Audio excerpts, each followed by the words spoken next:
You're yelling a lot for a man in a suit at a child. Like, you're 44. Like, I am a baby boy, sir. You stop this. Mother, he's badgering Spike again. You look very tan. I am very tan. Awesome. I know you're not talking to me. I don't know why. I mean, I am very tan. I wore sunscreen every day, but just being outside all day, every day. Was that for the tops off? For fully loaded. Oh, for fully loaded, right. For fully loaded. How long was that? A month? 3 weeks. Fucking A. Looked amazing. It was so fun. You know, I think what's cool about it, for me, there's so many things that are cool about it for you, for comics. Yeah. But for me, I've been in the back seat of this journey for 23 years. And Bert, I've always been his silent partner, right? He always has managers and agents, and I'm not that. I don't take their place in any way, shape, or form. But I've always been the person that helped him figure out his path and his creative ideas and what worked for him and what worked for our family and everything. But I was like a ghost. No one ever knew who I was because I stayed home with our kids. I never traveled. And so I never went to the Comedy Store or anywhere with him because someone had to stay home with our kids. We don't have nannies. We had nannies only when I worked like 9 to 5 in the very beginning of his career. Yeah, we right. like raised our kids like regular Crazy people. decision. I know, right? So when last year I went on Fully Loaded, I walked into his world where I was a complete stranger to most people. Most comics only heard about me through what he talked about, but never experienced me. And last year was a really weird, awkward year. For me anyway. I felt very fish out of water. I felt like I was intruding. I felt like I was not invited, even though I ran it was my festival. Yeah. And this year I felt completely different. That's so interesting because I think like when you must have been, the way you kind of probably got ingratiated into it is like he was already so massive. So when you do it's a little different when you walk into something and you're like in the green room of some shithole with your husband versus like, oh yeah, your husband is like the face of an enormous festival. Yeah. And then to have to like figure it out. And also he is like the mayor of everywhere he goes. Yes, he is. So, and he's so sociable that when I went on the road with him, I was like, I don't know where he gets the energy from because everywhere, everyone gets his best. He is like, they're like, Bert, I know you like pickles. And he's like, these are the best pickles. Like everyone is like getting a moment with him. So it must be weird for you when you walk in and you're like, oh yeah, Bert is fully established as the most sociable person I've ever met. He's very social. I'm very social too, but I'm definitely more of an introvert. Yeah. But yeah, I think more so, it was almost like he had another family. Yeah, right? I bet. And then I knew about this other family, and I've always, of course, been very cool and supportive and loved it. Yeah, for sure. But to show up 20 years into this other family was weird. And I was thinking it was weird for him too, because I know last year we had a lot of tension because he kept thinking he needed to take care of me. Right, I bet, yeah. I was like, I don't actually need taken care of. I would like to be like, included sometimes, where I think sometimes he'd be like, I'm not really sure. Both of us were like, I'm not really sure what we should be doing here. And then this year we were like all in. So this must have just been great. Well, the difference was what? That you just kind of knew the ropes a little bit. He automatically includes you.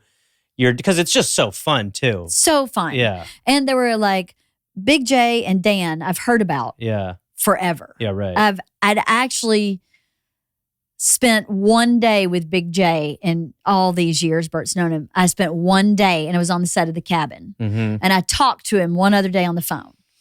But Jay has been in all 3 years of Fully Loaded. Yeah. Every single date.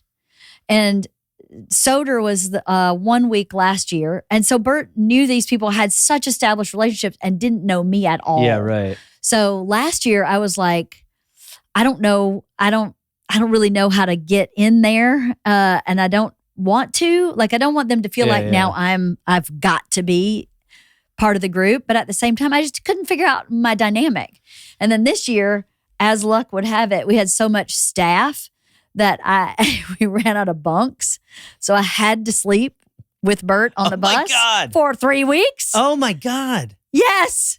Thank you. That is nuts. Right? That is nuts. Isn't it? Those bunks are... No, I was in the bed with him. Oh, but in the back, like the... Still. Yeah, but in the bed. That's not a big bed. It's not only not a big bed, it's like... It's almost like a spaceship where you have like one door. Now, what's the bathroom situation? The bathroom is behind the bedroom. Okay, but you have your own bathroom. Yes. Okay, that's good. Yes. Yeah, but no, I don't think people understand how bizarre living, like when I went on the road with him, I was like, what's the hotel situation? People were like, oh, there's no hotel. Like you are fully living out of a bus the entire time. And it is very, I remember when I got on and they were like, no pooping. Yeah. And I was like, okay. I was like, I'm not looking to like do that. But then once it was off the table, I was like, oh my God. I'd like wake up in the night and be like, was that something? That better not have been any. Just the idea of having to go to the bus driver and be like, hey, look, things are bad. Is that an AM, PM? Do you have a plastic bag? That was what someone was like, worst case, it's a plastic bag. It's a hot bag. I was like, I will be going to the hospital the next day rather than be like, hey, where's that shit bag? How about some Imodium? Yeah. You need to stop the train, right? Cork me, whatever you need to do. I got like that paranoia, but that's crazy that you two had to like share that zone. And then how many comics are on the bunks? Like what, 8? No, it only has, 4 bunks? Okay. So it's Peter, right? Bert's assistant, and 3 comics. Yep. And me and Bert. Uh-huh. And Bert and I literally, you've seen that bus. Yes. It's like a hoarder lives there. Yes. Right? And it gets worse. It gets so much worse. It's like a rolling stone. As you start, people are like, here are the world famous donuts from Dubuque. And then it starts piling up and you're like, all right, look, we either have to be Elvis for 4 days or we need to start throwing some of this shit out. I remember one night we were drinking and Bert brought out these these pickled quail eggs. Uh-huh. That who the fuck knows where we got them. Set them out and we'd all had a few and we didn't know how old they were because time is irrelevant. Yes. And we were all with our hands just digging them. And I was like, if you were to like stop this, we'd all be like, this is wrong. But instead we were like, get some more of those quail eggs, just while like having beers and just eating quail eggs on the bus. Yeah. It's very animalistic. It's very Florida. It's very Wild West. Yeah. It's very Florida. And these things start accruing and it is such a hoarder's episode. It's like a hoarder. And so when I showed up on the bus, I was like, I had 2 hooks. And then I made them I didn't make them. I put like those 3M hooks that you can take off later on with like crochet bags. So I had somewhere to put like my cell phone. And then I had one little like 4.5-inch square for my like medication and my That's for my meds. That's it. And I lived out of the duffel bag. I just lived out of the duffel bag and my suitcase was underneath. So I'd go underneath, pull my suitcase out, get like 2 days worth of clothes in my duffel and then bring it up. And I had one little spot for my duffel and then 2 hooks in the bathroom, the crochet basket and a 4-inch square. It's really That's teaches all you. I got. Well, I don't know if you know this. This story probably got back to you, but this was talk about the worst introduction to me. Okay, so, I was going to meet Bert and everyone. I was very excited, but I was also like, I was nervous because I was like, I don't know Bert that well. I know him better after this time. How could you not? Yeah, but so I was like, I had like some biggest shows I've ever done by far. So there were some nerves. So whatever. So I knew we were going into that little cheat room at the airport where you get to like, booze up right before. Private suite. The little suite, whatever it is. But I was like, this story makes me look insane. I was like, I was parking my car. I was like, I'm going to park my car. And I got a little mini bottle of wine and some Pringles. And I was like, I'm going to self-lubricate in the car a little bit before the pregame. Yep. So whatever, I'm in there. And then Steve Fury, who was on the road with us, texts me, goes, hey, we're leaving soon. So get over here. So I'm like, okay. So I take a lift over to the place from where I park my car, put my suitcase in there, pull up. The guy's waiting in line. I'm like, I'll just get out here and, whatever. And he's like, okay. So I just get out. I go into the room, meet everybody. Bert is like, literally take whatever you want from this room. So I'm like, AirPod, whatever. Yeah. Like things I'm like, I don't need a do-rag. But so I'm like loading up. then we go through the little security. And then when we get to the car to drive to the plane, I'm like, oh, I left my bag at the x-ray thing, the little scanner thing. Yeah. And the liaison lady's like, I'll be right back. She goes back. She's like, it's not there. I'm like, it must be in the suite. And as I send her back to the suite, I'm like replaying in my head. Oh my God. I'm like, did I get it out of the lift? And I'm like, no. I'm like, I had to have, but I don't have the recollection of doing that. And she comes back and goes, it's not there. And I'm like, oh my God. I mean, I'm also like a real, I need my suitcase. Yeah. And I had left my suitcase in the lift. I called the guy. There's not enough time for me to get it. So I just flew to the bus with nothing, with the clothes I had on in my backpack. And the next day went to Target. But by the end of the weekend, I mean, and it was like everyone like Lacey, like people were just like, wait, what? And I was like, I left my suitcase. And everyone was like, is this man, should he be on tour with us? I was like, I'm not normally this stupid. I am an idiot right now. And I was like, Bert's filming me and I'm going, oh my God, this is the worst. And then it ended up being very funny because Bert took me to Target and bought me I looked like Missy Elliott in a Hype Williams video with the shit he was buying me. And I was walking on stage doing the shows like that. But then by the end of the weekend, it was like, my face was starting to get blotchy. I was like, I need to go home. I need stuff. Some cholesterol medication. Yeah. And I was like, my heartburn's never been worse. And then I get my suitcase from the place and I go home and it was the first time when I opened my suitcase and I was like, a perfectly packed, ready for my next journey. Yeah, there you go. Yeah, but it was like I lived on nothing that whole weekend because I had such anxiety about it and then forgot everything. But even then, you're living out of I had my little pile of Target hoarding materials on one of the bunks. It is just real, it is a different road existence. It really is. I think if Bert didn't have so much shit, so much just stuff, it would be a lot easier for everybody else on the bus. I mean, he's like, I need both cowboy hats. Yes, exactly. We have to make some hard calls. 14 flip-flops. And I mean, I wasn't allowed, the 2 hooks I had. Right. One hook had a hanger that had 2 down vests and a down coat on it. It's June. I was like, dude, can I put this under the bus? He's like, no. If you put it under the bus, I'll never see it again. And I'm like, it's June. And we, by the way, have 18 of this exact item at our house because he will forget one. And he likes to shop, too. He loves to shop. So there's buying of stuff while you're out there anyway. It's a nightmare. So you're the lighter packer of the 2. Oh, yeah. Yeah, without question. Oh, yeah. I foolishly. And he doesn't need shirts. But he has so many. I mean, it's not it's like with me, I'm like, show shirt. No. Do you know how many closets he has in our house? He has our closet, the guest room closet, a full coat closet that's his, and a closet in his gym. And he has a closet here. I mean, it's still overflowing. I still don't have enough room. I still have 2 laundry baskets just with folded clean clothes in the bottom of the closet on his side. My side is it's not perfect, but it's pretty close. There should be a celebrity hoarders. He's pretty close. There should be the A&E hoarders where I bet you there's a dead cat under there somewhere. There always is a dead cat. Something, right? Something. There's a dead cat where he's like, mutton, I knew it. And they're like, so this cat's been dead for 8 years. He's like, that's my best friend. Yeah. Speaking of cats, Jose. My best friend. How old's Jose? Jose is knocking on the door of 10. Oh my gosh, so halfway. Yep, if we're lucky. Yeah. And you should keep a plank of wood here.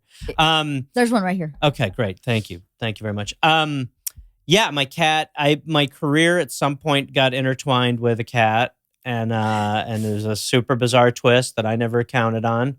I got him when I started doing the Dollop and we recorded at my house, when we were starting, we just recorded at my house.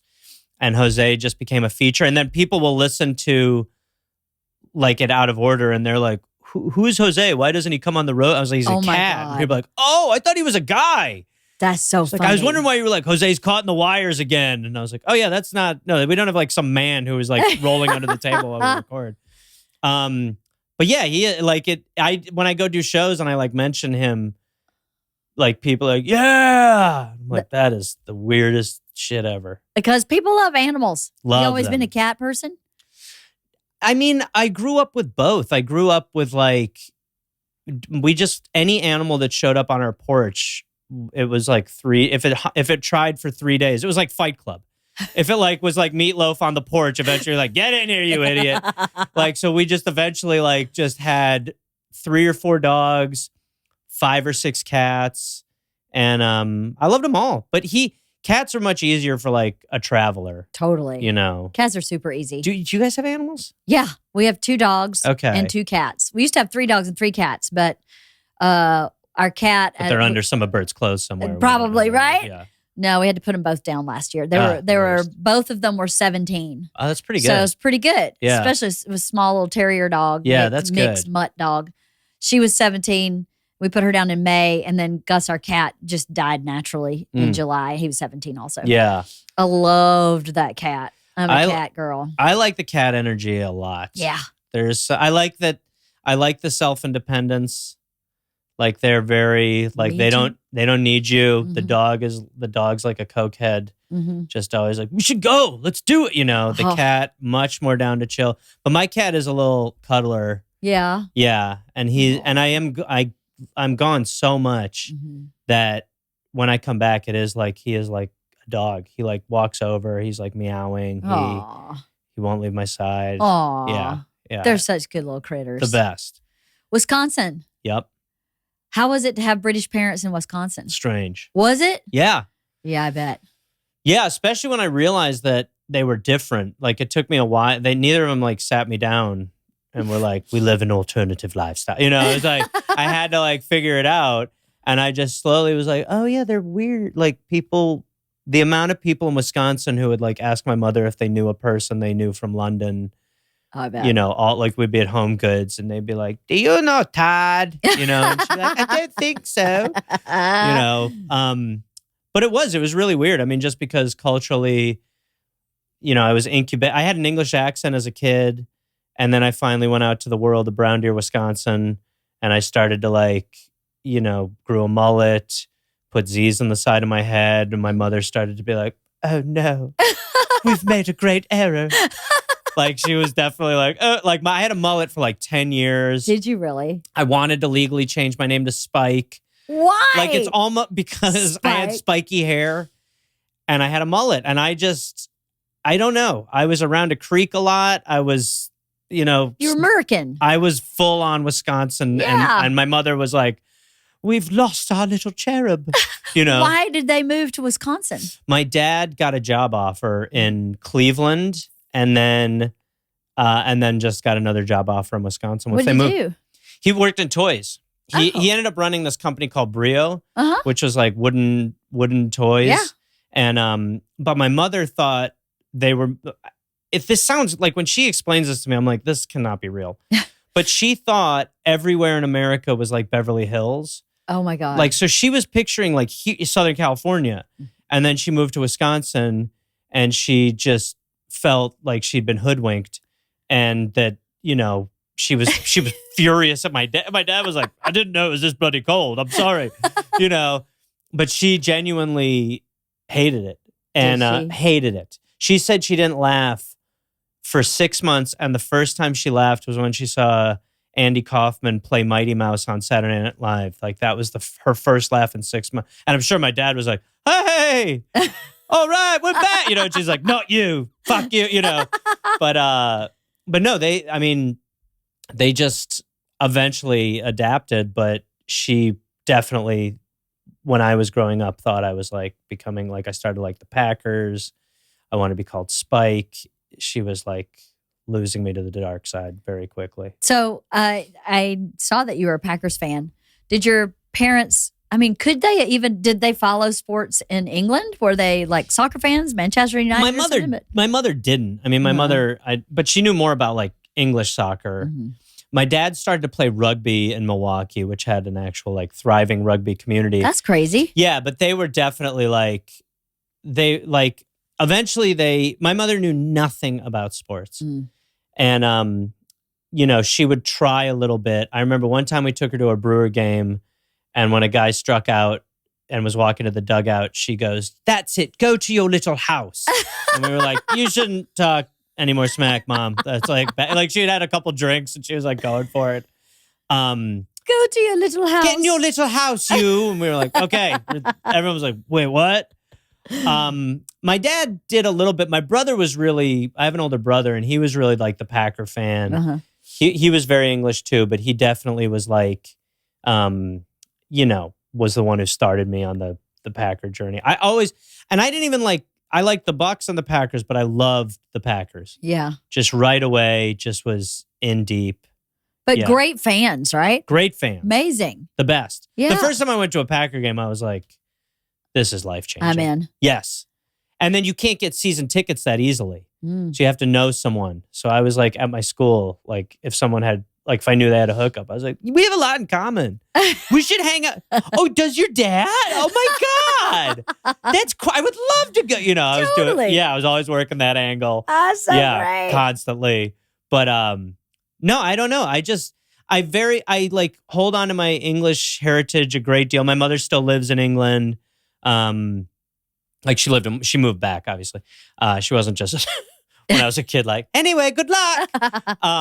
But no, I really was like a little Wisconsin kid. I wore my San Jose Sharks jacket. I didn't know what I was doing, but I wore a San Jose Sharks jacket. I had a mullet. I had Z's in my head. I wanted to be call Spike. Sounds like everybody I grew up with. Right? I'm sure it does. But my little English mother was like, do you want to go to a reassignment? Maybe we could. It was like I was gay. It was like I was gay in like the 60s. And my mother was like, this life will turn out bad for you. She was very protective. Aww. But that's what you grew up. Yeah, like that must have been. What was the sport you were? Was it college football? Oh, college football. Yeah, totally. University of Georgia. Yeah. SEC. Yeah. College football. Yep. And Bert's a Tampa guy. Yeah. So is that you guys met at school, right? No, we met in LA. Oh, you did? Yeah, I was 32 and he was 29 when we met. Have you told that story a tremendous amount? I have. What is it? I'll tell you again. Yeah. Though. We just met bowling. We had mutual friends that invited single people. So we had couples versus singles and we were on the singles team. And we had so much fun bowling together. We had so much fun. I knew his roommate. So at the end of the night, I said to his roommate, hey, give him my phone number. I think we'd have a good time together. And he never called me. So I called his roommate and was like, what the heck? Good we had follow-up. So much fun. Why didn't he call me? And his roommate literally said, ask him yourself, and handed him the phone. And I was like, dude, what's up? I'm cute. We had a great time. And he just kind of stammered and stammered and stammered. And then I was like, hey, if you ask me out, I'll say yes. So just ask me out. Because I had a sense at bowling that he was scared of girls. Girls meaning like he still had that mentality. Yeah, right. He's kind of like, I always say Bert's like a 9-year-old teenager. Right. Right? Yeah. I've today. Heard you say that before. He's a 9-year-old teenager. Yeah. So as a 9-year-old teenager, he was scared of horny. me. Yes. Yes. So I was like, I think he's scared of me. Right. But we had a blast. So he asked me out. We went on a date. I've told this story a million times, but the rest is kind of history. Was he doing stand-up then, or was he? He was. Yeah, he was, yeah. He was. That's why a lot of guys get into stand-up is because of that. It's the best icebreaker for women, So funny, we didn't really talk about stand-up at all, and he didn't want me to see his stand-up for a minute. I thought to myself, we'll date for like 2 months and then we'll be friends forever, but I'm not marrying a stand-up. I'm not going to be in a long-term relationship with a stand-up. I'll be broke forever. Smart. And then that clearly didn't work out that way. So no, well, you never know. I mean, at some point, I bet on a wild stallion, and I think I won. Yeah. Summer's in full swing, and you know what that means. Temperatures are hot, grills are hot, and the deals are hotter than fire at Omaha Steaks. That's right. America's original butcher is heating up the summer with blazing hot deals on mouth-watering grilling favorites, guaranteed to tantalize your taste buds. For a limited time, you can get scorching savings on legendary flavor during the hotter than fire sale at omahasteaks.com. Every package is carefully curated by the flavor experts at Omaha Steaks to deliver an exceptional experience, and they start at just $99. Plus, as a bonus to my listeners, get an extra $10 off with promo code WIFE at checkout. From exquisite steaks to legendary burgers, premium pork to air-chilled chicken, Omaha Steaks is guaranteed to make your summer worth savoring. Shop the Hotter Than Fire sale today and get exclusive savings on mouthwatering packages starting at just $99. Plus, get an extra $10 off with promo code WIFE at checkout. Now, I don't know if you're a hot dog person, but I'm a huge hot dog person. And the best hot dogs, no joke, best hot dogs I've ever had is from Omaha Steaks. Obviously, Omaha Steaks probably would rather I talk about their filet, which is excellent, about their sirloin steak, which I love, about all the one-pot meals they have or one skillet meals they have, the great sides, the wonderful dessert. But today, just for today, I don't know. Their hot dogs are amazing. And I order this for my dad all the time. I love sending him a box of Omaha Steaks because I know he's getting something he really enjoys and loves, and I get to give him something that he really enjoys and loves. It's really great. Summer is heating up, and so are the deals at Omaha Steaks. From perfectly aged, oh-so-tender steaks to juicy burgers and so much more, Omaha Steaks is your summer grilling headquarters. And right now, you can shop exclusive packages starting at $99 during the Hotter Than Fire sale at omahasteaks.com. Plus, get an extra $10 off when you use promo code WIFE at checkout. And every purchase is backed by their unconditional money-back guarantee. Simply go to omahasteaks.com and shop the Hotter Than Fire sale today before these deals go up in smoke. It's officially vacation season. Personally, I'm super excited to take a trip to Europe with my husband this year. But you know who's not invited along on vacation? Body odor. That's because no matter where I go, I always bring Lume whole body deodorant. It keeps me smelling fresh all day, everywhere from my arms to my under boobs to my feet. In fact, it's clinically proven to control odor for a whopping 72 hours. So I could fly all the way to Singapore and still smell fresh for landing. And did I mention they make the perfect mini deos for your travel bag? Special offer. New customers get 15% off all Lume products with our exclusive code and link. Use code WIFE15 at lumedeodorant.com. That's LumeDeodorant.com. Now, you know I've talked about Lume for a long time. I love their deodorant wipes because I can throw them in my purse, and I camp a lot with the Girl Scouts and I take them with us. But menopause brings with it sweat in places you never maybe sweat before. And I have to say, these deodorant wipes really come in handy for the underbra area. They make everything nice and fresh. Lume's starter pack is perfect for new customers. It comes with a solid stick deodorant, cream tube deodorant, 2 free products of your choice like a mini body wash and deodorant wipes, and free shipping. As a special offer for listeners, new customers get 15% off all Lume products with our exclusive code. And if you combine the 15% off with the already discounted starter pack that equals over 40% off their starter pack. Use code WIFE15 for 15% off your first purchase at lumedeodorant.com. That's code WIFE15 at LumeDeodorant.com.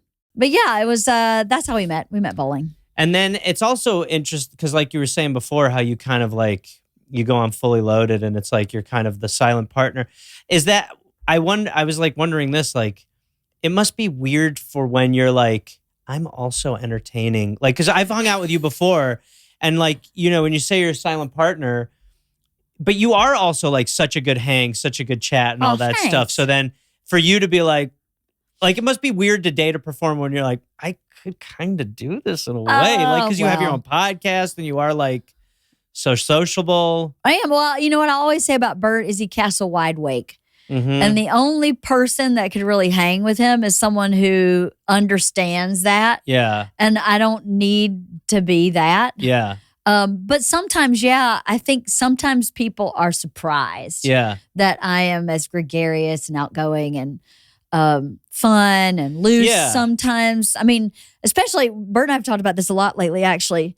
I kind of like buttoned myself up a lot when we had kids because I had a very unbuttoned parent. Yeah, right. And that unbuttoned parent makes a kid feel like really like, what the fuck is happening here? So I like buttoned myself up a lot and was, you know, the rules, the boundaries, and let dad be the cuckoo one. But somebody had to be good cop, bad cop in charge. Yeah. Right. Somebody had to get from A to B. Yeah. As Bert would be like on F and I'd be like, hey, hold on, B. They got to B, C, D, and E, and then so I did that. I kind of went, all right, for the greater good of everybody, the goal of this 20 years is to develop 2 human beings into positive, happy, thriving, balanced, good people with integrity. Yeah. And in order to do that, you have to kind of have boundaries they can bump up against. Yeah. And Bert's not great at that. So I was like, okay, I'm just going to kind of calm myself down. Yeah. I don't need to go out all the time because that's not great for my kids. And I'm not going to go on the road with you because that's not great for the kids. And I can have some temperance and some I'm definitely good at self-regulating. Yeah. And being able to say what's the greater good and doing that. Whereas Bert he's so great at wanting to do that. And the intention That's a very is diplomatic way. No, but he can't do that the way that I can. And I understand that. So it's the same is true in what you're talking about. I don't need to be seen as the same as him, actually. What I liked was just being seen, right? But then now that you are, it's interesting because now that you have more time. Yeah. I mean, you can kind of do that in your own version where you're like. I think I'm starting. Yeah. Because, the festival we own. Yeah. The festival we created. Yep. And I'm the COO of our company. We have 15 employees. So. Which, by the way, the first time Jake and I came over here to shoot Something's Burning. And Jake was like, oh my God. He's like, this is crazy. I mean, it is so legit. I don't know how many people know how legit this whole thing. I mean, full-time employees. It's amazing. Yeah, it's a business. Yeah, full on. And I'm the boss. Yes. I'm the one that's here. And I think the public world doesn't really know that or see that. And why would I go, hey guys, guess who's running the shit? I don't really I just did that on this podcast, but not for that reason. No, that's actually the perfect way to do it. But if you're gonna do it. I guess so. But yeah, I don't. But at the same time, sometimes because I'm his wife, people think she's just the wife. Yeah. And I don't really like that. I don't like being, quote, just the wife. I do far more than that. And at the same time, I don't need to be like. I think the ego part of you of one in this world is so difficult to maintain because if you are like that, if you are like, I'll be an unsung hero, that is so important and yet also can be so difficult for all the reasons you're talking about. I know when I've written on stuff, when I first started writing things, like when I write on shows and stuff, there's part of you that would be like, that was my joke. Yes. And you just feel like, shut up. Yeah. Just it's all a community. You're working, if you are partnered with someone and you're working on the same thing, that's enough. Yes. If people like what's going on. Yes. But then now you're able to be out there, do it. A little more, yes. We'll see. We're fresh off this tour. I have stuff I want to do that I haven't been able to do because I was a writer before I met Bert. Were you really? Yeah, I wrote screenplays. Is that right? I did. I wrote 8 screenplays. Holy shit. One actually got made into a movie. What movie? Oh, you don't want to know about it. It's called The Cause That Just Sucks. They ruined it? Oh, they ruined it. They always ruin it. Heartbroken. My one that got made, I was like, no one watch it ever, please. Yeah. But yeah, I was actually pretty far along in my career when I met, and then I got pregnant, and I was like, okay, well, I'm sick as a pregnant person, and I couldn't do anything creative. I was so morning sick. And then by the time we had kids, Bert started touring. He first started touring when Georgia was 3 days old. Oh my God. So I was like, all that stuff has to pause. And so I get my creative outlet is this. Yeah. And is helping him when he gets ready for a special, kind of think through his act and really hone in some of his stuff. And I'm really good at words, where he says fuck 4 times in one joke, and I'll say fuck here and let's find a word for what you're saying. And these other, and it's a word you can't use again in the special, like that. Yeah, I'm good at that. That's great. Well, that's super helpful. I love that. I actually, it's one of my favorite things to do is to craft, to be not a wordsmith, but what were we calling it? The turn of a phrase. Yeah, right. To really hone in the turn of a phrase. Yeah. I love that. Dialogue. The word economy is so interesting with that. I love it. When do you come in to check out a new bit he's working on. Is there any thought in the scheduling of that, or it's just like whatever? Yes and no. I don't check out a bit. I usually start really watching about a month, 6 weeks out from filming a special. Oh, wow. So yeah, that's pretty like close to the... Yeah. That's great. I don't need to be in... he doesn't need me, and I don't need to be a part of his creative process until we start getting to that point. Because you can say fuck 4 times in a story on stage, but when you say that on camera, it's like saying it 12 times. Totally. Because it's so magnified. And so that's the stuff that works live that doesn't work on a small screen. And that's what I seem to be good at. He has other people. It's not just me. It's not just me. He has other people. His director and a producer that he's worked with for years. Tomzik, who's who's amazing, and Tony Hernandez. Those 2 guys always do the same thing. About 6 weeks a month out, they'll start watching and go, hey, how about this? How about that? That's great. We all kind of have our own thing we bring to the table. And I find all 3 of us really important to Bert's creative process right there at the end, like to bring it up to the finish line. I don't know. I would never want to for Bert to do a special without Tomzik or Tony. That's so great. I've known Tomzik for, whatever. We won't get into it. But I love him. I've known Jeff forever. How long forever? Mancations? Yes. First time? Jeff directed the pilot of Mancations. So that was actually the first time that I met Jeff. I think we had the same manager. And yeah, they like, I almost like when I looked at him, I was like, he's too attractive to be talented. I was like, I don't like how hot this guy is and how much I like this guy. I was like, there's got to be a drop off with him at some point. He's nice. He's attractive. He always has cigarettes. I was like, there's got to be a catch. Right. And he was awesome. We'd already hired the director for the series, who had more of a reality show background, who was also awesome. But that was when I met him, and and how cool he was when I was like, "Oh, we have someone else doing the series." He was like, "Cool, buddy, whatever." And I was like, "All right, asshole, let's show your true colors. Be rude." But no, he was just like, and then I've worked with him on a ton of stuff over the years, just like on certain things I've written or I've written on. But he's one of those guys who I've known for so long, and then once he started to. I think when I knew him, he was starting to hit, but then as he got bigger and bigger, I was just like, oh yeah, that's very obvious that why this guy's so likable and so talented. Because he was doing This Can't Be Happening. Like when he would show me the intros for things, I was just like, how is he that good? He's great. He's just the best. He's amazing. He's the reason The Cabin was so good. Yeah. Everybody, I am not joking. Of all the things Bert's ever done, that show is brought up more than anything else he's ever done in The Cabin. That's so interesting. And then I don't know why they won't make another season. We don't own that show. It's not ours. It was a show that was brought to Bert. Yeah. Bert was like hired gun, sort of, yeah. and also an executive producer.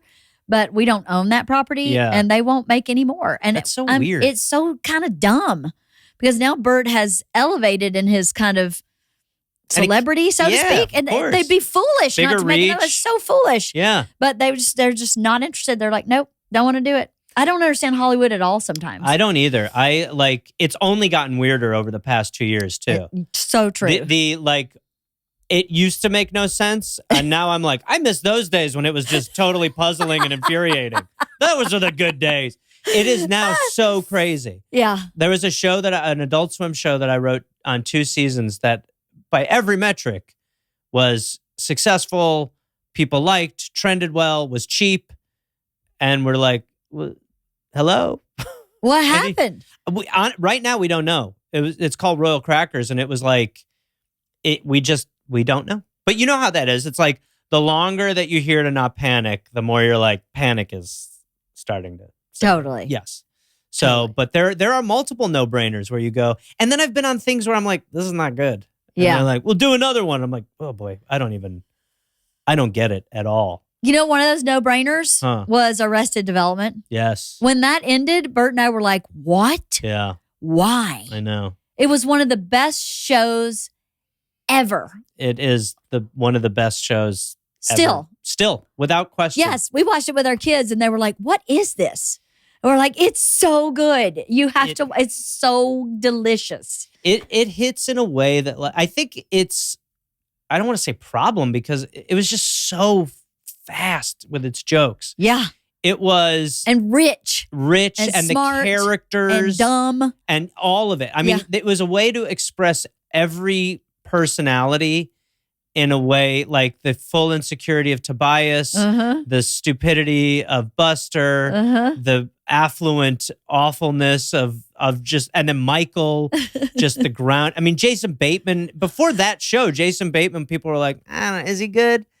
Like that show reinvented him. When I wrote, because I wrote on the later season, and you know, when you're working with people who worked on the original one, you are just going like, oh, okay, that's why this man, like this guy Jim Vallely, who was Mitch Hurwitz's number 2, is like the greatest shooter of all time.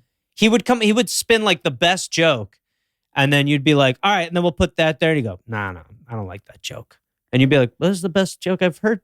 I've never had a joke that funny. How funny. And then Mitch Hurwitz, just the best, the most, just a genius in a way that is unrivaled. Never met anyone like those two guys. That's crazy. Ever. Yeah, great show. Yeah. And then when I remember when I walked in on set one day and I was like, this is one of those moments that is, like, I think there are certain podcasts where I'm like, if I ever did, there are just certain moments where I'm like, that would be surreal. Walking into the Bluth apartment, I was like, this is insane. I bet. Insane. Why was that show canceled in the first place? The first chunk? The first chunk, just because the ratings weren't there. How? It was critically acclaimed. They were, I mean, imagine the frustration of being like, we're writing on a show that is winning all the awards, and yet people aren't tuning in. And then people did eventually. Yeah. But I don't know. I mean, I think they just... It's crazy. Yeah, and then when he got to do it for Netflix, you know, it was different. I mean, it was like, it didn't need to be 22 minutes. Right. There was just, you know, a lot of differences. But that show, even when we were done with the last season, Mitch was like, we should do more. So I never am like, it's done. That show in Deadwood ended and I was like, what? Well, then they made the movie. I haven't watched it. I haven't either. I haven't watched it. But Deadwood was such a great show. What a great show. The greatest. Great writing, great characters. And then that season ended without meaning for the series to end. Yeah. Remember that? And you're just kind of like, wait, hold on. I hate when that happens. It was awful. No, it was. But that show, that's another one of those shows where you're just like, that is like rare air. It is. I was like, it makes you, that's why I like watching Naked and Afraid. Any show where it makes me like happy to have indoor plumbing and like Cheez-Its. Like I would watch Deadwood and I would be like, well, at least I could pee without putting like an iron tube up my penis. Right? Yeah, I would be like, wow. I mean, I was like, look, I know it's a long line for like my dental appointments in 5 weeks, but it could be worse. It could be way worse. Could be a lot worse. It could be way worse. That's like, I watch Naked and Afraid with like food and I'm like, I'm so lucky. I know. I watched that show and go, why? Why are you doing this to yourself? Why? And it's just pride. That's what people Is it just pride? Yes, there's no prize. There's no prize? There's no prize on Naked and Afraid. See, I can never finish a season because I can't deal with it. You have to finish. It gets gnarly. With all the bug bites. The bug bites. Forget and it. And the fact that they show the butts is big. Yes, they do show the butts. Because the butts, by the end, they are, to your point, it is like it's like diaper rash. It's awful. And you're just like, this poor guy. Yeah. As he's like eating sand, like that feels pretty good. And then like the voiceover is like, that was 25 calories. He burned more bringing it up to his mouth. You're like, what? No prize. It's just bragging rights. I did not know Naked and Afraid was no prize. No prize. I watched another one. I cannot remember the name of it. Alone? Maybe. Okay. Where it's like teams. Oh, no, that's Naked and Afraid XL. No, it's not a Naked and Afraid. It's something else where there was teams and they're like sabotaging each other, but everybody's naked. And I don't remember. Naked and go fuck yourself, maybe. Was it Fully Loaded? Maybe next I don't year. know that one. Well, it was only one season, but there was a prize. But you had to get from A to B as a whole team. I think this is the Naked and Afraid spinoff. Really? They were naked? I'm pretty sure they were naked, yeah. I think as far as Castaways, I think. What is it? Naked and Afraid Castaways? Oh, Naked and Afraid Castaways. I don't know, but they had to get from A to B. It's like the Muppets. There's so many spinoffs now. It is, yeah. But they do. They have to like. It's CSI. It's totally. They're like Naked and Afraid New Orleans. This is brutal. Do you imagine Naked and Afraid New Orleans? Oh my God. Just be like a Tuesday. Well, survival item is just like a grenade. Like, that's your survival item? Like, I don't know. It's a Fat Tuesday cup. She shows up. He's like, here's beads. She's like, no, I'm not. We have to be naked. You don't understand. Yeah, no, they did so many of them that I eventually checked out. But I guess there was a prize for that one, maybe. There was a prize for the one because they all had to get from A to B, and whoever got to B first got the prize. Yeah, right. And they had to do it like at a certain point. They had to survive a certain amount of time. And then they were dropped stuff from a helicopter. Hey, now you can do this. Too. They just sometimes get dropped supplies. Sometimes they get dropped like directions or notice, like do this and then you'll find that. IKEA furniture. So why? Put it together. My wife's furious. A flat screen TV. Yeah. What do I do with that? Now what? Give it back to us. We want it for the production room. We're starving. Sorry. Oops. Wrong drop. Right? Yeah. My bad. Somehow it's just a guy in a box. Hello. Exactly. I'm Ted. I don't know. What is this? I just responded to a Craigslist post. Hello? Ted was eaten. What's the favorite thing you've ever worked on? As far as like writing and production on shows, there's a show called You're the Worst that was on FX, which was the kind of perfect storm of loved the show. It was the last season. The hours were great. It was right near where I lived, and it came out fantastic. Well, that's great. Yeah, and there's normally some drop off, and not in everything, but I mean, you're very lucky if you're on a hit show that is, running for 15 seasons. Like that just doesn't happen like it used to. But that show, I learned a lot. Stephen Falk is the guy who created it, and I just loved. And I loved the people I worked with. It was a small room of like probably 7 people. Everyone was interesting. It was very culturally, racially different, and it was just a great experience. Arrested Development was also like a tremendous experience, but it was very different in that it was a lot of people. It was a lot of moving parts. There was a lot going on. But yeah, that show, as far as like writing on a show, You're the Worst was probably the one where I was like, and we were ahead of schedule. Like it was like, the guy was like, you don't need to come in this week. I was like, does this happen? I was right? like, what? Yeah, it was just great. That's so cool. Yeah, and it came out great. I wrote on the last season. I think it was the 5th season, and it was just like, it's really a great show. People have not watched. Like, I don't think it's a show that everyone knows, but FX is like the new HBO as far as giving people that creative leash, and the notes from the network. I mean, you know how it is. It's like you're like, what are you talking about? Like, yeah. The notes from them would be like, can it be this? And if not, okay. And you were like, okay, then no. And they were like, okay. And you're like, awesome. Is this a trap? Yes. Like, it just was just a great experience. That's great. Yeah. No, I loved it. I don't know. But yeah, I mean, I often wonder that with like the way the business is now, how hard it is to, will you ever get? Because I don't really write on shows anymore. The whole business just changed. I was lucky that I was like performing and podcasting. And really, that was kind of more of what I wanted to do. But then just kind of leaned into that. And then, that's kind of been the career since then. I mean, that was one thing when I like hanging out with Bert, is his ability to, use, like, because podcasts are just basically, inviting people into your life and into your mind. But his ability to make people think they know him in the way that entertainment has sort of morphed is like unrivaled. Yeah. He's an open book. Yes. And he is an open book. And people, and you guys too, because by extension, I mean, when people meet Bert, they ask about you, they ask about the family. Like there is just like this, it's just interesting the way that that's all sort of shifted, and watching him do it on the fly, as well as, and this is the last thing I'll say about how great he is. So anything could be going on, like anything. Like he could, like someone could just like, like he could get an axe in the knee and he'd be like, and someone's filming and then he'd be like, Tampa Bay, the 14th. He's out of nowhere. He's able to end everything with his tour dates. It's like a savant. He is a little bit of a savant. Yeah.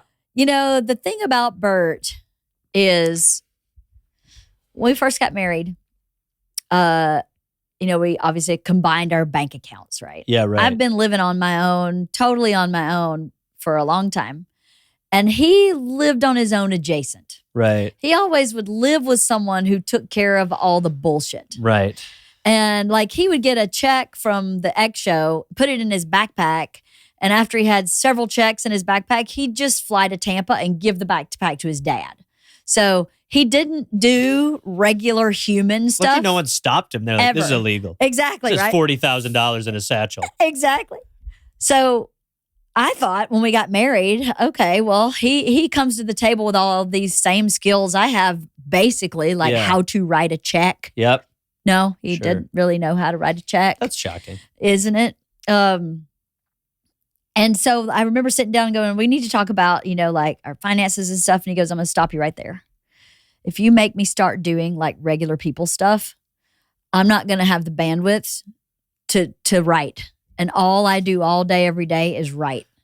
So I'm going to need you to just handle all of that. What's your reaction to that? I was at first was like. Are you like, no, you can do both? No. Well, fortunately or unfortunately, I am so greater good focused. Yeah. And I do totally understand because of who he is and how he's wired, what he meant by that.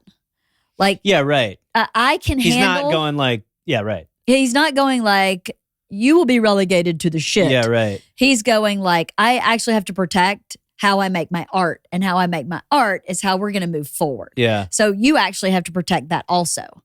And when it's presented like that, I could have easily gone, well, what about my art? Yeah. But we were past that because we already had kids, and my art became our kids. And so then my art became, okay, I have to actually help him do that so that as a unit, we get to move forward. And I can pick my art up another time. I understood where my big shoulders showed up, right? He has big shoulders over here. I have them over here. And so for what, I don't know how I got to be like that or why. Maybe I'm just wired that way. Maybe because I took care of my parents from a small age. Yeah, I was going to say, like, do you think, like, that's one of, like, not to be, but like nature versus nurture, is that like because... I'm sure it's because of my parents. Yeah. I took care of my parents. You were just kind of like thrown into that. Yeah, you knew to fill the holes where there were problems. Totally. Yeah. Yes. So I think, he just always, and he still maintains that. It's one of the reasons when I run our company, I don't talk to him about a lot that goes on in the company, especially like the minutia of it. You should just prank him with some of that stuff. Just be like, Bert, I need your eyes on the accounting for this month. You know what could be a great show? What? A great show could be making Bert do the menial. Like a show of Bert for you to like give Bert the like menial side of this and just watch him flounder. Okay, no, he doesn't flounder. What he does is he actively sabotages. So you don't ask him to do it again. It's more active. So I'll say, hey, will you help me unload the dishwasher? He'll pick the utensil basket up and dump it in the utensil drawer and go, it's unloaded. And I'm like, you fucking asshole. Put it up the way it's supposed to. Well, see, he knows Does it you matter? care. So, okay, so the show would be that there's some prize. It's either for a charity or Bert gets X, something he's pining for. Yep. And he has to do them right in order to, like, that won't fly. Right. He has to do that. He has to do the banking for a month. Oh, he would die. He would die. He has to, book the travel. Die. Bert has to book the travel for a tour. Hey, that he might do because he's so particular with it. Okay. That he's like, but like, loading, unloading the dishwasher, feeding the dogs regularly, impossible. Like if I go out of town, it's impossible. I took the girls camping one weekend and he was home with the dogs. I came home and the dog bowl was totally dry of water. I was like, water? Our dogs drank 3 full bowls of water at once. I was like, they would have died if we hadn't come home. He just is so out to lunch. So I don't know how we got on this topic. Well, but I think I relate to that in a sense because there is the version where you're like, I'm just trying to like make the shows, right? And there are times where outside of that, I often think of that, like, that like I'll get audited or like something will happen and I'll be like, I'm a child, sir. I'm not supposed to know how to do this. You understand? I'm a Toys R Us kid. Like why are you're yelling a lot for a man in a suit at a child? Like you're 44. Like I am a baby boy, sir. You stop this. Mother, he's badgering Spike again. But I often think that like you have your brain, your heart. Like if I was as good of a student in school as I was like a worker at trying to be funny on stage, I would have gotten into Harvard. Yeah. I just had no interest in any of that. I was so much more interested in doing a play, doing improv, being funny in class. And I think that has carried into my adult world where it is just like, it's so hard. Like when I get back off the road and I've got to write checks to commission or whatever, that is not a big task, but I'm like, boy, it's really, how are we going to get this? I think I'm just going to have to go in a hole and die. I mean, what's the other option? People are like, it'll take 10 minutes. I'm like, I don't think it's going to happen. Same. I don't think it'll happen. Also, so hey, babe. And he'll go, what? And I'm like, I just said, hey, babe. And he goes, I can tell by the tone. It's going to be bad. And I'm like, it's not bad. Is it bad? No, usually. Yeah. I don't tell him. I tell him maybe 10% of the time I say, hey, babe, is something not bad, but something like adult. Yeah, a conversation. Like an adult. Right. Like 10, maybe 15% of the time I'm like, hey, babe, I got to take the car in for service. Like that. There's dog food in the silverware drawer. Exactly. Any idea? Interesting. You're the one who's always saying they got to get fed. Exactly. They do. Exactly. Yeah, right. Yeah. Exactly.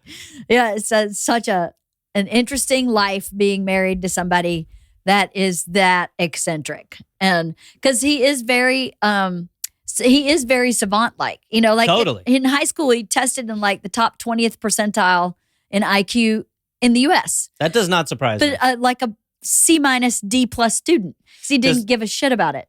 Does not surprise me at all. Like he's super smart. He is, and he's just business savvy. Very savvy. He will, again, like the advice that he has given me is always like spot on. Might not be the easiest thing to achieve. Right.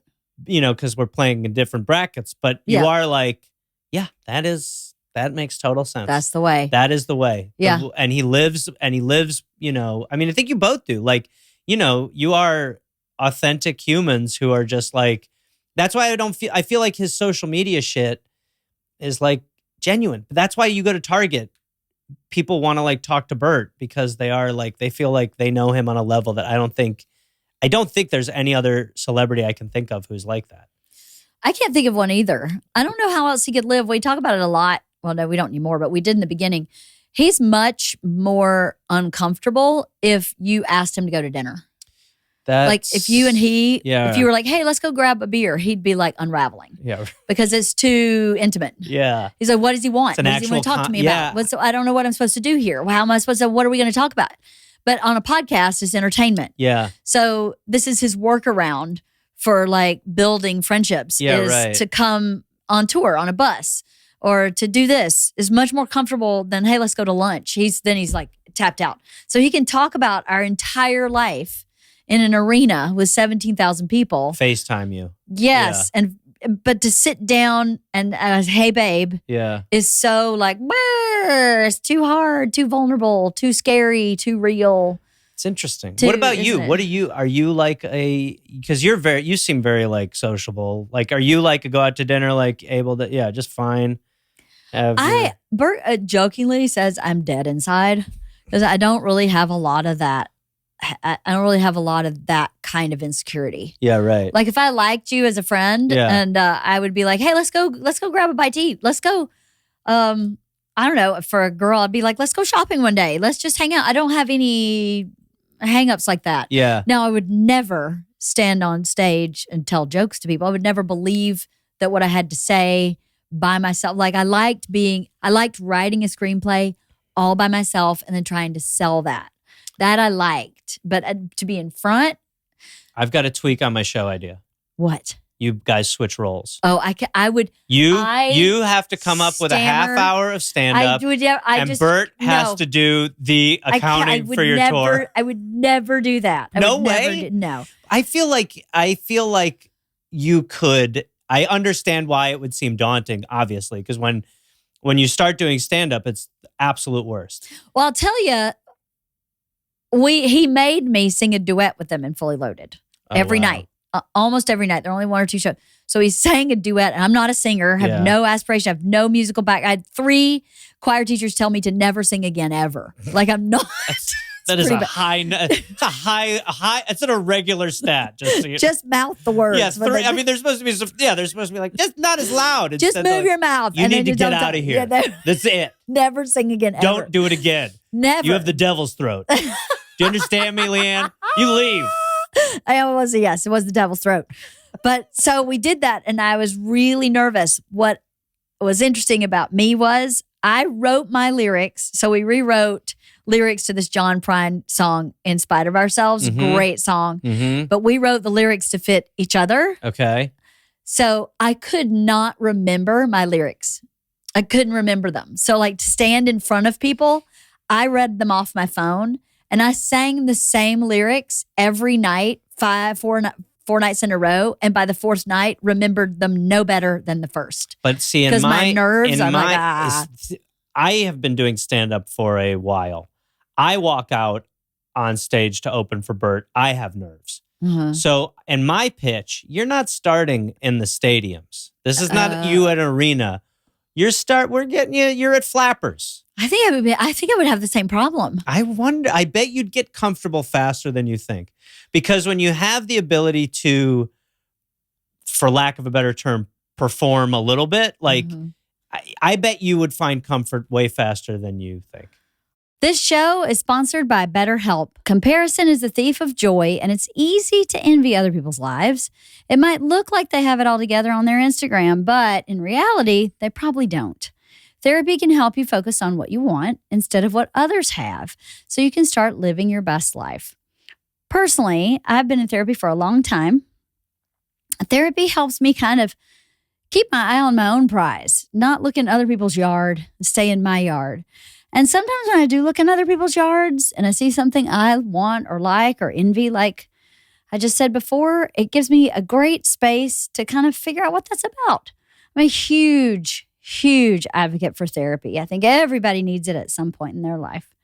If you're thinking of starting therapy, give BetterHelp a try. It's entirely online, designed to be convenient, flexible, and suited to your schedule. Just fill out a brief questionnaire to get matched with a licensed therapist and switch therapists at any time for no additional charge. Stop comparing and start focusing with BetterHelp. Visit BetterHelp.com/wife today to get 10% off your first month. That's BetterHelp, HELP.com/wife. July's ending with a bang. UFC 304 with not just 1, but 2 titles on the line. Get your own crown. Jump in on all the action at DraftKings Sportsbook, the official sports betting partner of UFC. The welterweight and the interim heavyweight title round out the main card, but it's a stacked card of fights. And speaking of stacked, if you're new to DraftKings, listen up. New customers bet $5 to get $150 in bonus bets instantly. How fun is it going to be to watch UFC? This great fight that's coming up, and know that you've placed your bet on DraftKings Sportsbook. Bert and I do this for a lot of games, a lot of sporting events, just so we can kind of goad each other on who's winning and who's not. It's super fun to place a bet on DraftKings Sportsbook and just have a good time with it. Download the DraftKings Sportsbook app now and use code LeeAnn. That's code LEEANN, LeeAnn, for new customers to get $150 in bonus bets when you bet just $5. Only on DraftKings. The crown is yours. When you do a show opening for Bert, or when you're in front of those many people, that is not normal. No, it's not normal. For the fact that for him it is normal is totally abnormal. I know, right? Yes. When like everything about the tour is interesting and fun. That part is like, it is pure fun, but you are also like, you can't, I remember when we were in the, I think it was the Timberwolves arena. Mm-hmm. And I was like, I wanted to try a joke where I said, like, I showered where the Timberwolves shower, and that's probably the smallest penis that's been in that shower for 30 years, something like that. I was like, before the show, like going through it, like, don't stump, because it is in front of 15, 20,000 people. You cannot, messing up or bombing cannot be an option. No, yeah. Yeah. Even if you're like, it could have gone better, you're at least like, I still said everything. I didn't sit up there and just like pee my suit or whatever. Right. So in my pitch, Bert is, you're not starting in the 20,000 seater. Okay. Yeah. Yeah. I'm just saying there's a hole where the cabin used to be. I don't know. I can tell by your body language. You're superimposed. Superimposed, yeah. As he would be. Oh, totally. Yes. 100%. Yes. He would totally be opposed. I can tell. Yeah, no, today I hate this too. I have to get headshots taken. Oh, yeah. I hate worst. it so bad. I do too. And I feel like, why do I even need them? And then people, because I run this company and I have this podcast, every once in a while someone's like, I need a professional photograph. And I'm like, I don't have one. Mine's like 4 or 5 years old. Don't have one. So I just ripped the Band-Aid off and do it today. So Bert's cooking breakfast for the girls. And I'm like, I'm so stressed out about this stupid headshot. And he goes, why are you getting headshots? First of all, mister. I was like, why are you being an asshole right this minute? That it was so aggressively like, who the fuck do you think you are? Was all his undertone. And I was like, okay. And now you got to defend this thing you don't even want to do. I don't even want to do that. Other people are asking me for. I mean, like even his manager is asking me. And I'm like, she's not even my manager. I hate the experience too. I wish they could do like the unsolved mystery, like this is what the child would look like today update on headshots. The AI? Yes. Just like wrinkle me up a little bit.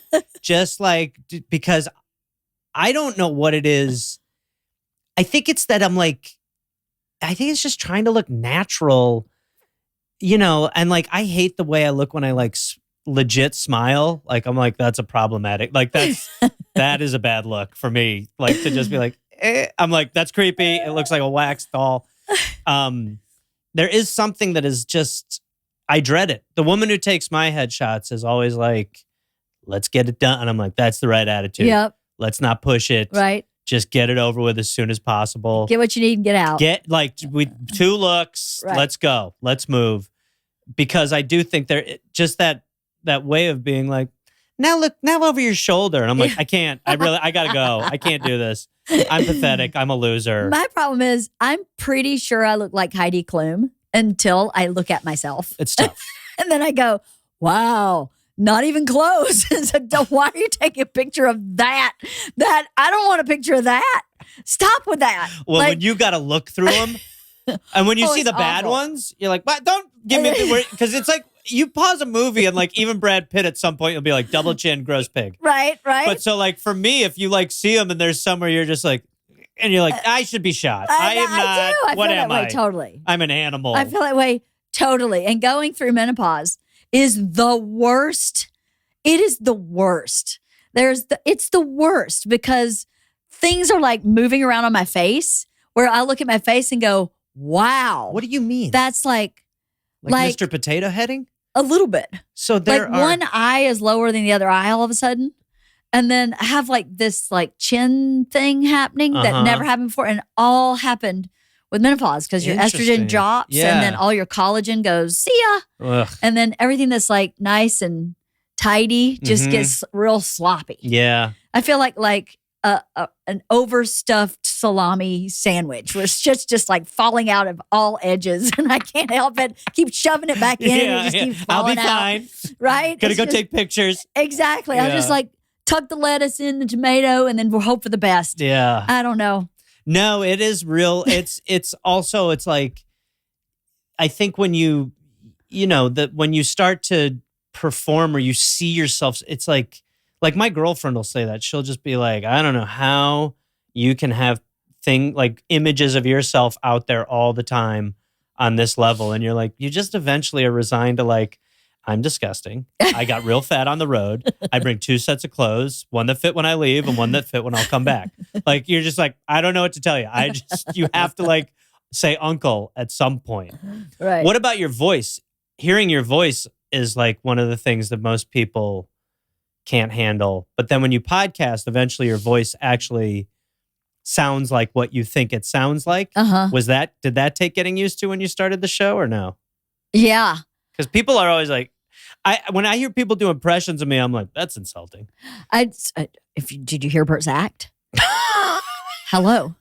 I do not sound like that. No, you don't. I do have a Southern accent. Yes. But I do not sound like that. No. And I do have proper grammar. Yes. He does not give me proper grammar. Correct. He has a version of you that does well at shows. Yes. Yes. He doesn't go out there and go like, my lovely wife who keeps the trains running on time. She's like, yo, you can just drink out of a beer can with your teeth. Exactly. Yeah. My tits smell. Did you smell that? Do you think I ever said that to him ever? No, not ever. Oh, shit. So much of that is makeup. So, when I heard my voice, I was like, oh, it's a lot higher pitched than I thought it was.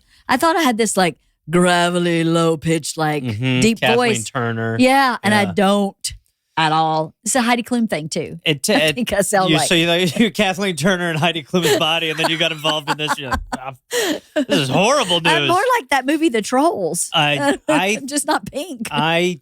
There are times where I will, when I've like heard people do impressions of me, the nasal factor is insulting. People will be like, oh yeah, I go like that. And I'm like, that's not fair at all. But I don't hear any nasal. It's nice of you, but it's out there. People have picked up on it. But the same with like the visual thing. Like if I'm going to go take pictures, I'm like, I need to be on diet for like 2-3 weeks because when you get those pictures back and you are like chunky and it's bad. Or when people, the comments too, if people hit I don't even read them. I don't really either. I really don't. But there's some that I'll see. Mm-hmm. And every now and then I'll be like, no. What's your favorite one? Like your favorite bad one?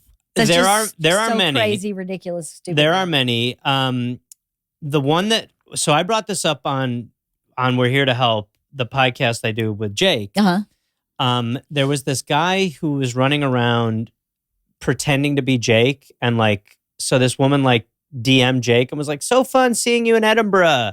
And Jake was like, that's not me. And we saw a picture of the guy, and he looked like a rental Jake. How funny. It wasn't Jake. Crazy. So we had him on the show. It was this whole thing with fake Jake. And on that show, I talked about the comment. I don't remember how it came up, but one time there was this laugh. This is years ago because I don't really do many shows in LA anymore. But I was at the Laugh Factory and I had a clip, like my first clip that did well. And so I was going through the comments and, just going like, wow, look at all this love. This feels great. And then I saw this guy's like a fatter Aaron Paul. And I was like, oh, no. A fatter Aaron Paul. Oh. And it had so many likes and laughs. And I was like, that's why you don't read the comments. So I mentioned that We're Here to Help. And then that has become this whole runner of when I go do shows now, people will wear shirts that say like, I love fat Aaron Paul. Oh my God.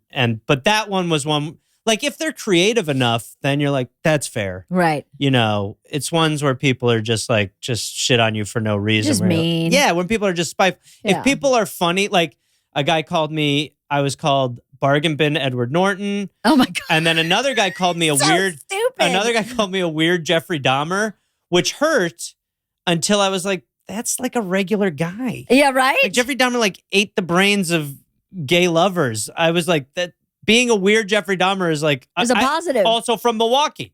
So I was that's right. Hometown hero. So I was like, that just is like a regular human. But it's when they get physical and they nail your ass properly, right? That it is funny and it stings. It's equal parts. Yeah. You don't ever read a comment? I do read comments. I'm very lucky. A lot of my comments on my stuff is very positive. Yeah. A lot of them. I'm so lucky. I don't really get many negative ones on my stuff. I had one time that said, Bert, you're a huge celebrity now. Why are you still married to the sea hag? Oh, that's brutal. That's just... So I started calling myself the sea hag. I was like, I'm so sea hag. You have no idea how I actually feel like the sea hag half the time. But yeah, that's the only one that I was like, wow, you're a big celebrity now. Ditch the friggin' old broad. You have to have this very because in this business, it's so easy to like your ego to go out of control. It's almost nice and I'll eat these words at some point. It's almost nice to have the comments bring you back down to earth. Right. Remind you that it's not all pats on the back. Right. That sometimes people are just acting out of pure spite and vitriol. And totally. I think there's a lot going on. You cannot live or die by that. But there are times where you'll be like, that was a funny clip. And I'm like, let me see you know what? Never mind. Ouchie, ouchie, ow, ow, ow. Like, there's like a nice bass going on in there in a way that is maybe grounding in the oddity of what this all is, you know? Totally. Yeah. So the Dollop, I listened to the Dollop a long time ago. Thank you for hanging in there and still listening. I don't listen to anything anymore. I'm so busy. You really don't? I don't. I should because I'm in this industry. But I just do not have, I don't know when I would do it. I think when you work in a thing, you become less into like it being your escape. You know what I mean? Like, maybe so. Like I don't watch like a lot of scripted TV because I spent so many years in scripted TV. But yeah, the Dollop is like the craziest. That's how I met Bert, basically. Is it? Yeah, pretty much. I mean, like he loves history. He's been on the show 2 or 3 times and is like, it was one of the most quoted guests by far.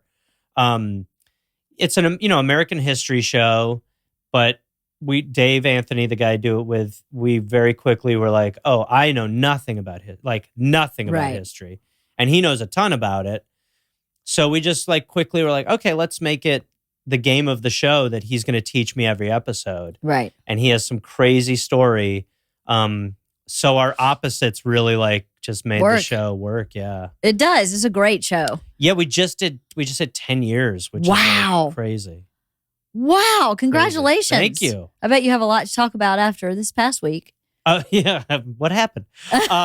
No, we really have said like when we started the show, we were looking back on history and just laughing our asses off at the lunacy. Yeah. And then really the past few years, it's been like, it's not that funny anymore. Like, because A, we repeat it, and B, we're in the not only the craziest times, but it moves so fast. Yeah. That it really is. It's like the show has taught me so much about the reflective nature of society, humans, politics, and just how we operate, how we could operate, and how we do the other way instead. But that, and has it made you see how cyclical things can be? Totally. Yeah. I often,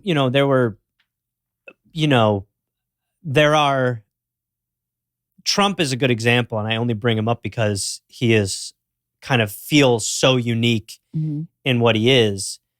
There have been people who are like him, and I never would have known that or thought of that, we just repeat the same shit. We do. We had to stop. We basically on the show had to stop making the joke of like, boy, that won't happen again. Like, because it was like, Jesus. I mean, that's like the only joke. I mean, you could make it every episode. Right. There are just, there are grifters, there are morons, there are heroes, there are plights, there are people who have been wronged that you see still working today.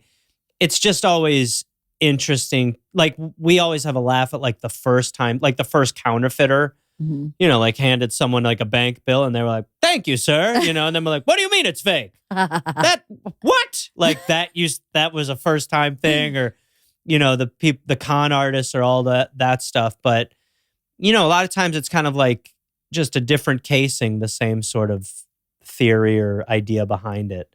But yeah, we are both now. We're just like, what is happening right now? What is happening right now? I don't know. It's crazy, isn't it? Crazy. The craziest. I mean, you say that every 2 years, you're like, can't get crazier.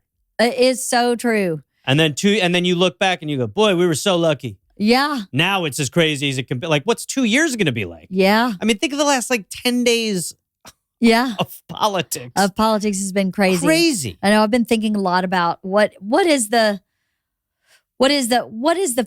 how do we get out of this? Like, how do we get out of it? We're in this terrible moment of just power struggle. I feel like it's just one, this or that. And no real, I think the best thing, not that we need to get political, but the best thing that could have happened would have been for people who were not Trump supporters to stand up and say, that was wrong. That was wrong. And we that's just totally fucking wrong. And I don't think it happened as strongly as it should have. You know? I think we think we're so different because it helps the, the political class or the rulers, however you want to frame it. Yeah. It helps their case if we don't like each other. Right. And if we think that, whatever the issue that feels very important, if those issues feel dire when the dire issues are not even brought up, right, that keeps us all agitated and angry at each other. And there are multiple things that we all want, that are like 80% of us want, that could just be winning issues for a political candidate, a whatever, to, kind of unite us. I think when you look back on and again, I'm the non-history guy. I thought Benjamin Franklin was a president. That happened on the Dollop. That was when Dave was like, what am I actually dealing with right now? So it's not like I have a deep bench of stuff. The look on his face when I said it too he was like, oh no, this guy's legit. I was like, right. I was like, he's on the $100 bill. But, and hopefully there are some people listening who are like, wait, what? Those are my people. But when FDR came in, he was like, everything has to change. Yeah. And you need to give regular people back dignity and purpose. And if someone could come along and not only pitch that, do that, it would just transform so much. I think having faith in one person fixing everything is like, I just don't buy it anymore. Yeah. I think you want to have someone who can do it, but I think if there's, it's like, I made a joke on stage that does not age great, but after the debate, I was like, there was one guy who I wish was more alive and one guy who I wish was more dead. Right. And it's like, if those two guys are such, the idea that we fight each other so much over people who maybe you're not that invested in just makes me go like, is that? And neither one of them may be the right fit. Yeah. For either side or either point of view. I think give people a job where they get benefits and they feel good and happy. Whoever does that. Yes, I agree. Going to go on a hell of a run. It's the resurgence of the middle class, the true middle class. I grew up in that. Same. Yeah, when you try to explain to, you feel so old talking like this, but I try to explain to my nephew, imagine the version where it's like, yeah, you know what? You don't get everything you want. But you'd feel comfort at night. You're not worried. You can eat and have entertainment and all that without worry. When I talk to friends of mine who, are struggling, those struggles are more people I know are struggling than ever before. And it is over food and healthcare. And those are just man, those were givens when I was growing up. Completely. Yes. It's so true. I remember feeling like my hometown was thriving. Yeah. When I was a kid. Yes. And I do not feel that way. And independent anymore. businesses. Yes. You would go you would, where I grew up was you had your, whatever, you had a couple stores that were known everywhere, but there was it was just independent businesses. And it was just a lot of those. And then, I do a mini Bert. I do what you guys do on I drive a van everywhere. I don't really fly anywhere. And you really see the country and you just go, yeah, it is the same 50 places over and over again. Right. Your Casey's becomes your come and goes become your Shell, whatever it is. But it is big business and then very little. And everyone I knew growing up, people were shopkeepers or had think of drugstores. There was a guy. There was a pharmacist. Oh, please. He was in there weighing powders like an apothecary. He was compounding. Yes, he was in there compounding. And now you go to CVS and you're like, does anyone work here? I know. So true. When my hometown, I grew up in a small town in Georgia, only 1,600 people, really small town. But there was a men's suit factory. Yeah. There was a lawnmower tire factory in my hometown. Both have been gone for 20 years at least, maybe longer. So there's no industry at all in my hometown. So everyone commutes out. So my little town square had a coffee shop, a hardware store, a bank, a gift shop, a pharmacy, all on the town square. One red light, a diner. What else was there? A florist, a small sporting goods store because in the South everybody plays football, baseball, basketball. Yep. And that's kind of the gist of what was in our hometown.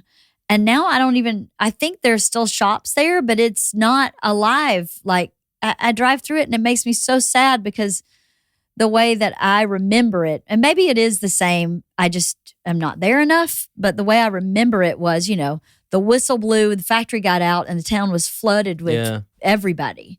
And now there's none of that kind of regularity of life. No, there isn't. I think it is like, I remember watching a documentary, like it was a short one on this town that didn't have the internet. And it was like the kids were like, we play outside. Like, I mean, that is not the solution to everything by any stretch. No. But, you used to just have a little bit less access to everything. And it kind of gave you a little bit more freedom, which is so weird. It gave your brain a lot more freedom. A lot more mental space. I feel like we're fed so much now that there's no room to create. Or what you have to create is like you talk about like you coming out and writing screenplays. It's like the way people digest things now is so much different. Yes. You still need those. Absolutely. But you almost have to think in like, I mean, I know that when I'm like editing a stand-up clip for like social media, I'll be like, oh, this is a great 5-minute chunk and 90 seconds. Yep. Gotta be 90 seconds for a reel. Yep. Gotta cut out the space in between. You can't have a breath. Right. It's just everything is edited. So you're like, that's cool. What did you do? Oh, and that's how you met him? Oh, that's fun. And you're like, Jesus Christ. It's true. Reading is interesting now. Yes. I love to read. Still read? Uh-huh. Yeah. I still read. Because a lot of people will say I read a book and they listen to it. I do that also. But I love to actually read. But I have a harder time reading now than I ever have before. Not just my attention span, but my comprehension of it. And I'm an avid reader. My whole life an avid reader. Yeah. And as I've gotten busier and as society has changed a bit, it's really hard to sit down and read a book for like an hour. I used to read hours on end. Yeah. And I just don't have the attention span. And it takes me a minute to get like geared into that kind of information processing in my brain. Yeah, right. So I'll read and then I'll have to go back and read again once my brain is and I feel like that's terrible. Yeah, but that's actually like, people don't read. Like I read, like I'll read books when I'm like I'll like do a reverse dollop to Dave sometimes, and then I'll really start reading. But same thing, I mean, I know that experience where you will read and then you'll be like, I've just been thinking about sports for 4 minutes. Like, the hell, what just happened? And you got to go back and you're like, this doesn't ring a bell at all. Exactly. You go back, you're like, what the hell? Exactly. Combined with the phone. I mean, it's just, I don't know. I think if an alien were to come to Earth and we were to be like, help us, they would be like, phones. Totally. Get rid of them. Figure out a way where they don't, they lock after 5 p.m. or something like that. Maybe you go back to pagers. I think I think flip phone. Flip phone, okay. Flip phone was a pretty good, you had your computer. Yep. You could text, like, I'm going to be late. Yep. It sucked, no doubt. It took forever. Like, was the 111. Yes. 2. Yes. 3 3 4 4. I mean, it would, like, see, you couldn't run on this. This president would not exist. You know what I mean? You'd be like, it'll be better for us. They'd be like, sit down, asshole. You'd be like, no, we need. I can't do this with my cricket. We'll go back to T9. The T9 function was when we were best. You'd be like, shoot him. Yeah.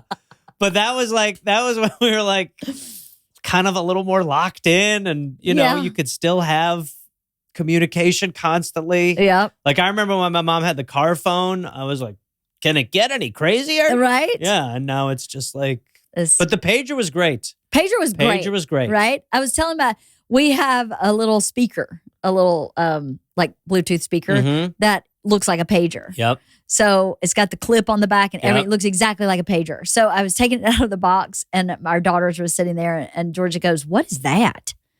I said, it's a speaker actually, but it's made to look like a pager. So I was explaining to her how we did like someone have to call you, call your pager number, and then you put in your phone number.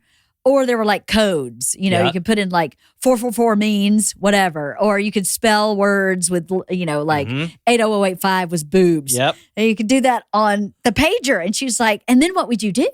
Like, then you would go to your landline or payphone or your payphone or your flip phone and you would call someone back. Like before you could get text on a phone, people would page you. And they were literally like, I have no idea what you're talking about. It's just crazy. It is. That's like, I mean, it's like whatever time you grew up in, you're all like, it's just like, when like your grandparents would just be like, you would send a telegram, and like, shut up, old lady, but a pigeon. Yeah, or whatever. You'd be like, you didn't know anyone from another town. You're like, what?